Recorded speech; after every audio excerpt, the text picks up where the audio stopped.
Bonjour et bienvenue au deuxième épisode des Premières Impressions, la série dans laquelle j'essaie de voir, d'évaluer au premier abord, selon la présence socio-numérique, des maires, des aspirants maires à l'occasion des élections municipales de 2025 qui se tiendront le 2 novembre prochain. À la fin, je donne une note sur 5 étoiles, juste pour notre pur divertissement. Et aujourd'hui, c'est le deuxième épisode, donc je vous parle de Bruno Marchand. Et là, habituellement, quand je fais cet examen-là, je commence par googler la personne que je cherche pour voir s'il existe une plateforme centrale où je peux trouver tous les liens vers toutes les plateformes utilisées par la personne. Et je suis excessivement désolée de vous dire que oui, Bruno Marchand est facile à trouver en utilisant Google et un navigateur. C'est aussi facile de trouver que c'est un leader engagé, que Bruno Marchand est élu 38e maire, blablabla. On parle de ses origines, de son parcours personnel. C'est tradition québécois avec son franc-parler habituel et sa détermination à léguer un meilleur milieu municipal aux générations futures. Le langage est très, très flou. Si vous regardez la capsule que j'ai faite sur Luc Rabouin, vous allez voir qu'il y avait déjà, en partant, un énoncé sur les valeurs de la personne. Ici, la seule twist un peu punchy qu'on trouve, c'est son franc-parler habituel. Maintenant, un franc-parler, est-ce que c'est une manière polie de dire qu'il dit n'importe quoi? Dans le cas de Bruno Marchand, je ne crois pas, mais ça peut quand même être une manière cool de spinner. Je dis ce qui me passe par la tête. C'est certainement un synonyme de « je suis très honnête et authentique ». Stratégie de relations publiques s'il en est une, mais là où je vais attirer votre attention, c'est que sur ce site-là, j'ai pas les liens des plateformes utilisées par Bruno Marchand. J'ai donc dû m'adonner à une recherche manuelle, chose qui me fait suer. On essaye de centraliser les ressources, les amis. Hein? Il y a Linktree qui existe dans la vie, mais sur les sites officiels, les premiers liens qui sortent sur Google, habituellement, on va essayer d'avoir un écosystème clair et facilement navigable pour que les électeurs puissent trouver la plateforme qu'ils préfèrent et aller se renseigner plus en avant. Donc, aujourd'hui, j'ai été faire ça manuellement avant de partir la vidéo. Et on tombe rapidement sur la page Facebook. Évidemment, cette appli qui ferme automatiquement la page sur laquelle j'étais, si j'ai le malheur de la laisser en veille trop longtemps. Mais on trouve facilement la page Facebook de Bruno Marchand où il a 20 000 followers. C'est normal, ça fait un moment qu'il est maire de Québec. 20 000, ça va. C'est raisonnable. En même temps, je vous lance au défi, nommez-moi des gens qui font du contenu sur Facebook qui ont plus que 20 000, on part ça, puis on se reparle dans 2 semaines parce que ça va être le temps que ça va prendre. 20 000 followers, ça va, mais c'est faible. J'ai l'impression que c'est faible pour l'âge des gens à Québec, puis le type de ville que c'est, de fonctionnaires, tout ça. Bref, ça va, 20 000, mais je suis pas « Ah, mon Dieu, il a réussi à parler à des gens de manière super efficace. » Je ne suis pas impressionnée. Ça va, mais je suis pas impressionnée. Maire de Québec, ceci est le seul compte officiel de Bruno Marchand. Fantastique, ligne ultra plate pour prévenir les doppelgangers et maire de Québec. Ça va, on sait. Ici, donc, on y va avec, évidemment, la vibe est excellente, la vibe est bonne en story. C'est publié directement d'Instagram, automatiquement. Ensuite, hey, c'est aujourd'hui le vote par anticipation, c'est aujourd'hui.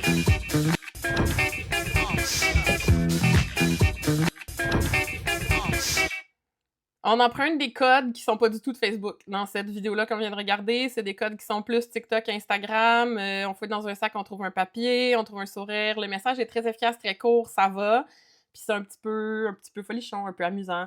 J'ai rien contre, c'est juste pas particulièrement adapté à Facebook, quoique l'engagement est pas mal, quoique plus bas que d'habitude. En même temps, ce post-là, ça fait 8 heures qu'il est en ligne, ça fait pas 2 jours. Si je continue un petit peu, on revient avec la vibe est bonne.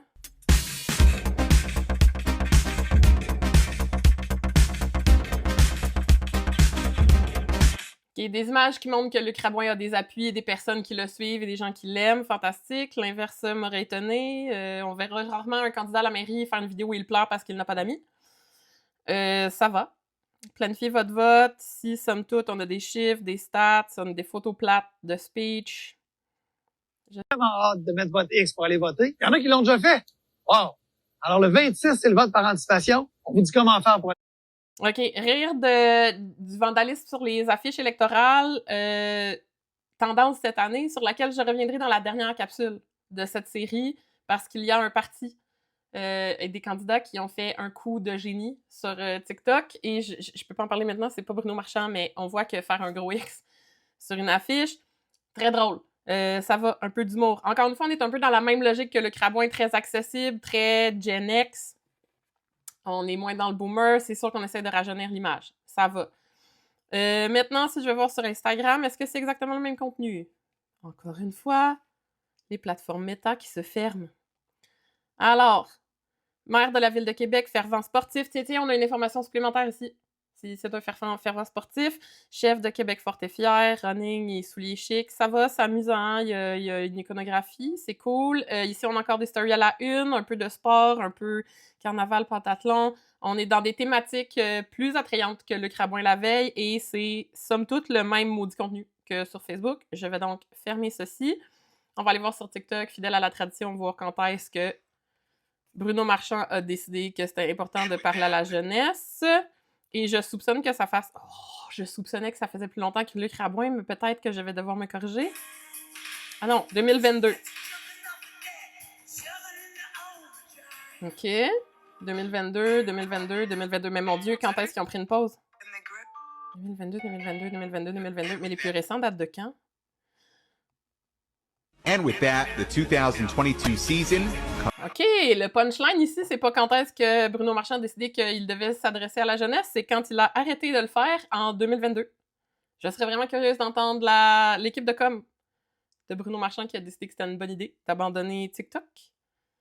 En 2022, j'ai-tu pas le bon compte? J'ai-tu pas le bon compte? Je cherche encore.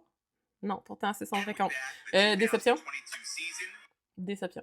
Voilà, donc sur TikTok, on s'en fout. Et on a évidemment...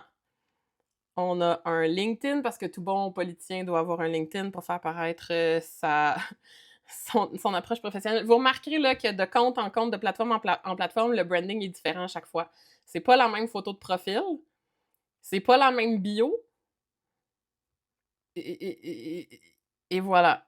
Ça, c'est un problème en général, parce que si on essaye vraiment ardemment sur Facebook de prévenir les doppelgangers, avoir un branding qui n'est pas uniforme partout, ça crée des ambiguïtés au niveau de la marque, ce qui fait qu'il faut qu'on double-check puis qu'on vérifie si c'est le bon compte. Ben là, je suppose que c'est le bon compte, mais comme vous voyez, c'est pas très uniforme. La photo est vieille un peu, faudrait changer, je pense. Oui. À moins qu'il se soit teint les cheveux spécialement pour cette photo. Bref, elle est un peu vieille la photo, faudrait rafraîchir. Et voilà, ça fait déjà 7 minutes 30 que je vous parle. Mon 5 minutes-ish que j'essaie de rejoindre est vraiment difficile.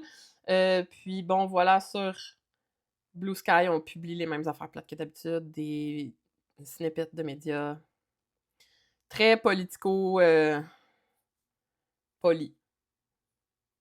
Très, très politique, très politique. Alors, pour Bruno Marchand, je vais donner une note de 3 étoiles pour... oh mon Dieu, j'ai peut-être envie... Non, je vais donner 3 étoiles parce que TikTok est complètement inexploité, puis parce que le branding n'est pas uniforme partout, puis parce que, mon Dieu, puis parce qu'on n'a pas de répertoire de plateforme complété. Il y a un petit ménage à faire, Bruno Marchand, autour de cette image de marque en ligne, et on sera de retour pour un 3e épisode des Premières Impressions demain. Bye bye!